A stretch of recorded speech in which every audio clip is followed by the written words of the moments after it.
आज ऐसा उपदेश देंगे जिसको श्रवण करने से मानव का कल्याण हो जाएगा। पांचों पांडव श्री कृष्ण के साथ पितामह भीष्म के पास गए। आज पितामह भीष्म ने राजधर्म, दान धर्म आदि सभी धर्मों की व्याख्या की है, उपदेश दिया है। उस उपदेश से युधिष्ठिर के मन में जो विषाद था, दुख था, वो नष्ट हो गया। अब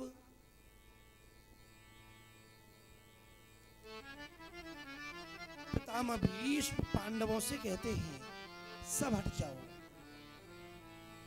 अब मेरे नेत्रों के आगे केवल मेरे चतुर्भुजी नाथ श्री द्वारकाधीश ही रहने चाहिए। सबको हटा के द्वारकाधीश को अपने नेत्रों के आगे बुलाया है। श्री कृष्ण सामने गए। आज पितामह भीष्म की दृष्टि श्री कृष्ण के शरीर पर पड़ी है। बाणों की सैया पर लेटे लेटे श्री कृष्ण का दर्शन करते हैं। आज श्री कृष्ण पितामह भीष्म के सामने है। सज्जनों, ये जगत प्रतीक्षा करता है श्री कृष्ण की, लेकिन श्री कृष्ण प्रतीक्षा कर रहे हैं पितामह भीष्म के मरण की।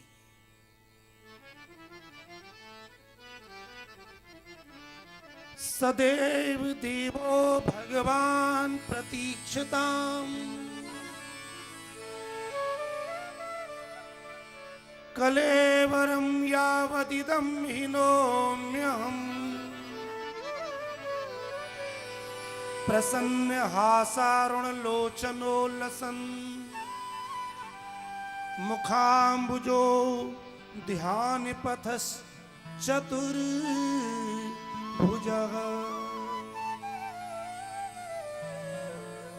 आज श्री कृष्ण का ध्यान पथ भीष्म करते हैं और कृष्ण से कहते हैं, हे देवादिदेव, अभी तक मैंने तुम्हारी प्रतीक्षा की, लेकिन अब तुम मेरी प्रतीक्षा करो।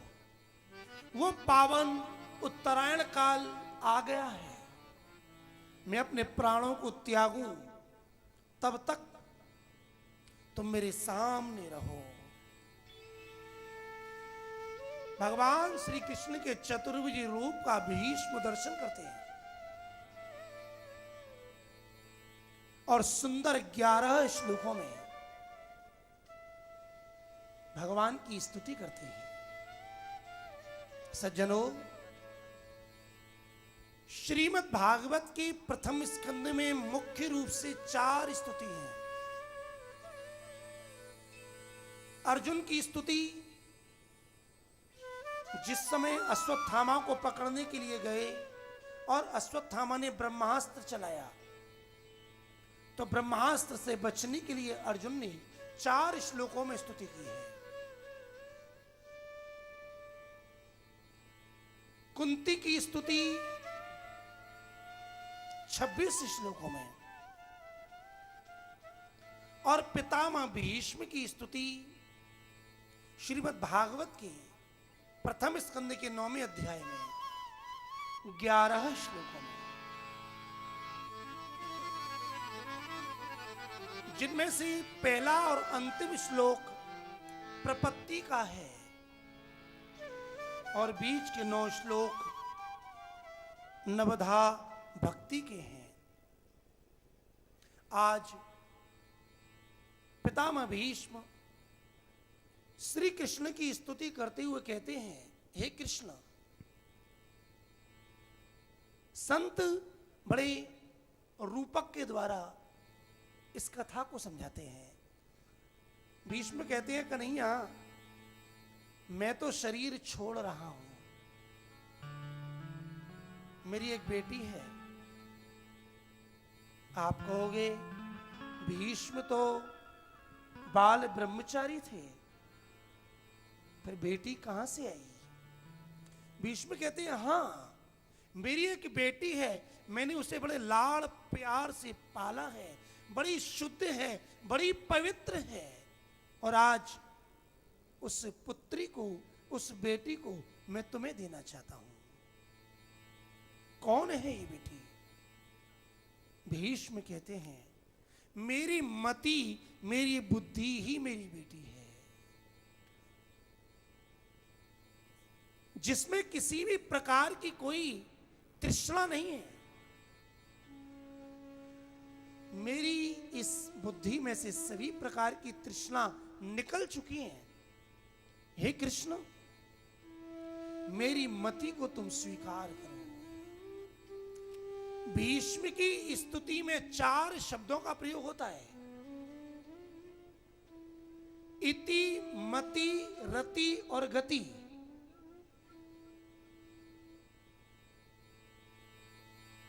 भीष्म की स्तुति इति शब्द से प्रारंभ होती है। इति मति रूप कल्पिता वितृष्णा भगवती सात्वत पुंगवे विभूमि स्वसुखमुपगते क्वचित विहरितुम प्रकृतिमुपेयुषि यद्भव प्रवाह त्रिभुवन कमनम तमाल वर्णम रविकरि गौरी बरांबरम दधाने बपुरलक कुलाभ्रताननाब्जम विजय सखीरतिरस्तु मे नवद्य। हे विजय सखी, कृष्ण अर्जुन के सखा, आप त्रिभुवन कमनम हैं, तीनों लोकों में तुम्हारे समान कमनीय सुंदर कोई है ही नहीं। श्याम तमाल के समान तुम्हारा श्याम वर्ण है, और उस श्याम वर्ण शरीर पर आपने रवि कर गौरी बरांबरम दधाने। रवि कर सूर्य की जो किरण होती है सुनहरी, ऐसे सुनहरे रंग का पीतांबर धारण कर रखा है। बपू अलक कुलाभ्रताननाब्जम,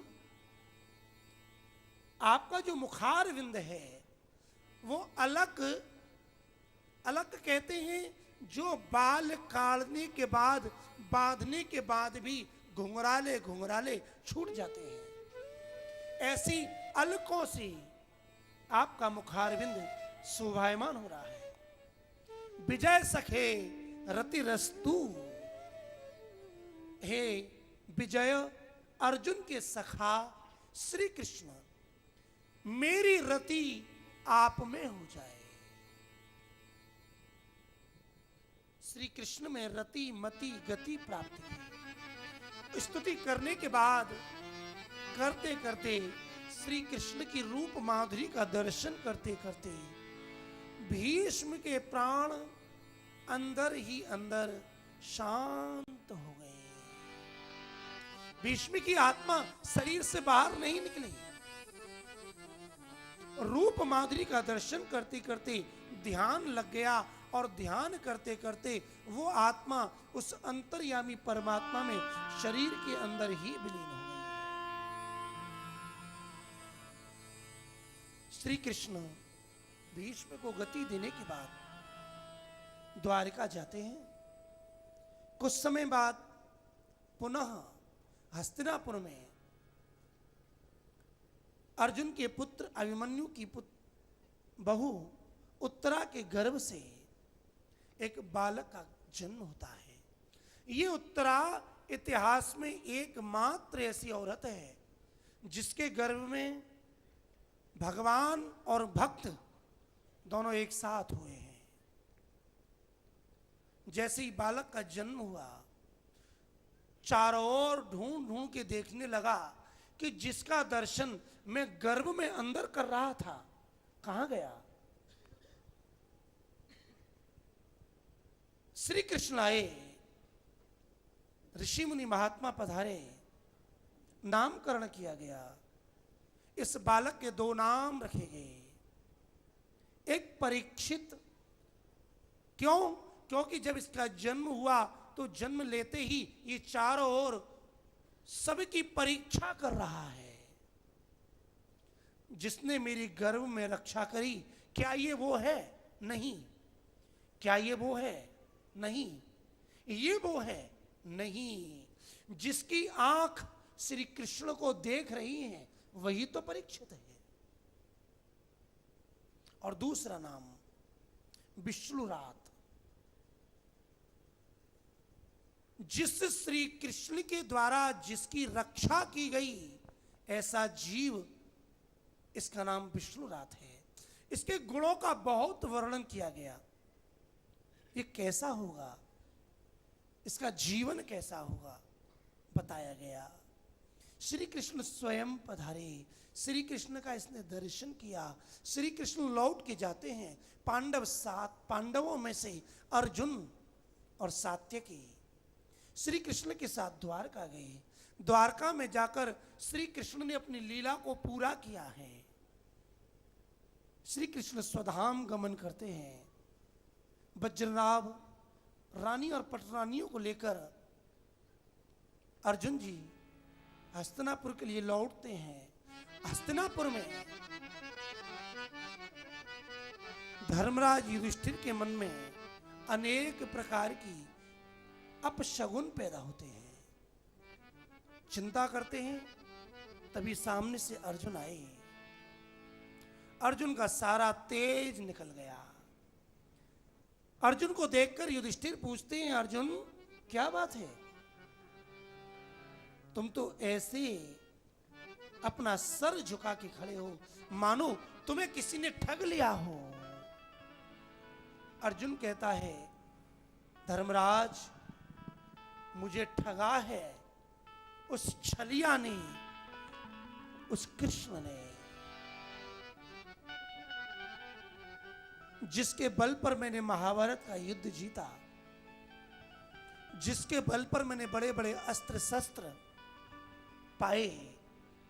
लेकिन जब वो यहां से अपना स्वरूप छिपा के गया, मानो मेरी सारी शक्ति ही चली गई। उसने मेरी रक्षा की, लेकिन मैं आज उसकी रानी पटरानियों की रक्षा नहीं कर पाया। भीलों ने मुझे लूट लिया। मेरा गांडीव कहां गई? गांडीव की शक्ति आज मुझे पता पड़ा, वो शक्ति गांडीव की नहीं, वो शक्ति तो मेरे श्री कृष्ण की थी, जिसके द्वारा गांडीव को लेकर मैंने महाभारत का युद्ध जीता। वियोग हुआ है।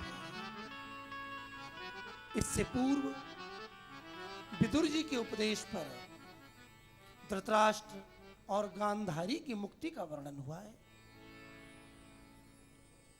श्री कृष्ण के स्वधाम गमन की कथा सुनते ही आज बुआ कुंती ने भी अपना शरीर छोड़ दिया। श्री कृष्ण के जाने के बाद पांडव भी परीक्षित को अपना राज्य सिंहासन देकर उत्तर दिशा की ओर, हिमालय की ओर चले थे। पांडवों ने महाप्रयाण किया। परीक्षित सम्राट हुआ, चक्रवर्ती सम्राट होकर 3 अश्वमेध राजसूय यज्ञ किए। परीक्षित ऐसा भगवान का भक्त था, अपने रथ पर बैठ करके जाता और कहीं मान लो श्री कृष्ण की चर्चा चल रही होती, रथ से कूद पड़ता। केवल कृष्ण का नाम सुन के कहता, तुमने कृष्ण को देखा है? बताओ। मेरे दादा श्री कृष्ण के बड़े भक्त थे। श्री कृष्ण की कृपा से ही उन्होंने महाभारत के युद्ध को जीता। जहां भी कृष्ण की चर्चा चल रही होती, राजा बैठ जाता। परीक्षित का बाल्यकाल से, गर्भ से ही श्री कृष्ण में अति प्रेम था। एक दिन दिग्विजय करने के लिए परीक्षित निकले, बड़ा आश्चर्य देखा। 3 पैर टूटा हुआ एक बैल और एक बड़ी दीनहीन गाय आपस में बतरा रहे हैं।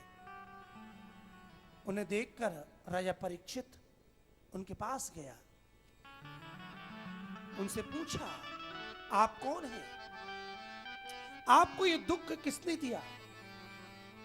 बड़ा मार्मिक प्रसंग है महाराज, धर्म और पृथ्वी का संवाद। धर्म और पृथ्वी से जब पूछा गया तो उत्तर में कहा, कोई कहता है कि आदमी को दुख उसका भाग्य देता है, कोई कहता है ग्रह देते हैं, कोई कहता है कर्म देते हैं। ये तो आप ही जानो कि मेरे दुख का कारण क्या। परीक्षित जान गया, ये गाय कोई सामान्य गाय नहीं, ये पृथ्वी ही गाय है, और ये बैल कोई सामान्य बैल नहीं, ये धर्म ही बैल के रूप में आज प्रकट हुआ है, जिसके 4 पैरों में से 3 पैर चले गए। धर्म के 4 पैर हैं, सत्य, शौच, दया, दान। आज चारों में से 3 पैर टूट गई, केवल एक सत्य रह गया है।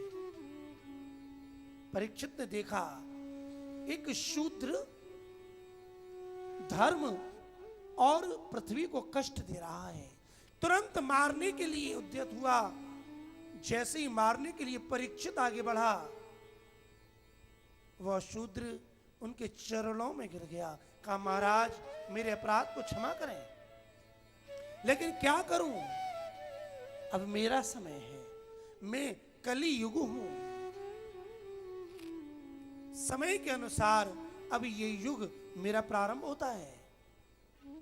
परीक्षित कहता है, कलियुग मेरे राज्य से बाहर चला जा, मेरी शरण में आया है, इसलिए मैं तुझे मारना नहीं चाहता। क्यों? क्योंकि तुम अधर्म बंधु, तुम अधर्म के बंधु हो। जहां कलयुग है वहां उसका मित्र अधर्म भी रहता है, और मेरे राज्य में अधर्म रहे यह स्वीकार नहीं। कलयुग बार बार प्रार्थना करता है, महाराज ये समय मेरा है, मैं आपके राज्य को छोड़ के जाऊं तो कहां जाऊं? दूर दूर तक आपका ही राज्य है, कोई आप स्थान दो। बहुत याचना की तो 4 स्थान आज राजा परीक्षित ने कलयुग के रहने के लिए दिए हैं। द्यूतम पानम स्त्रिय सूना, जहां अधर्म है तुम वहां रहो। अधर्म कहां है? द्यूत मतलब जुआ में, जुआ में कलयुग का निवास है। पानम, इससे मदिरा में कलयुग का निवास है। किसी के यदि जीवन को बिगाड़ना हो तो ये 3 चीजें हैं, शराब, कबाब और शबाब। आदमी सीधे सीधे कबाब पर नहीं जाता, शबाब पर नहीं जाता। यदि किसी की बुद्धि बिगाड़नी है तो पहले उसे शराब दो। ये मदिरा हमारी बुद्धि में कलयुग का संचार करती है। हो सके तो मदिरा पान से बचना चाहिए, जुआ से बचना चाहिए। वैश्यागमन में कलयुग का निवास है। और हिंसा, किसी दूसरे की हिंसा करना, अपने पेट भरने के लिए किसी की हिंसा करना, ये मांसाहार हिंसा से ही होता है। हो सके तो अपने आप को शाकाहारी बनाओ, जीव की रक्षा करो। अपना पेट भरने के लिए किसी को जान से मार देना, इससे बड़ा पाप, इससे बड़ा अधर्म और क्या होगा? अरे धर्म तो यह कहता है अपने प्राण दे करके भी दूसरों की रक्षा करो, लेकिन अपना पेट भरने के लिए, अपना शौक पूरा करने के लिए हम किसी जीव की हत्या करें, घोर अपराध है। इन चारों स्थानों पर कलयुग का निवास है, लेकिन राजा परीक्षित के राज्य में ये चारों चीज थी ही नहीं। तो बोला महाराज ये तो है ही नहीं, मैं कहां जाऊं? पुनश्च याचमानायो जात रूपम अदात। जब दोबारा उसने प्रार्थना की तब 5वां स्थान राजा परीक्षित को जात रूप मतलब स्वर्ण गोल्ड में दिया गया। लेकिन ध्यान दीजिएगा मेरे भाई बहन,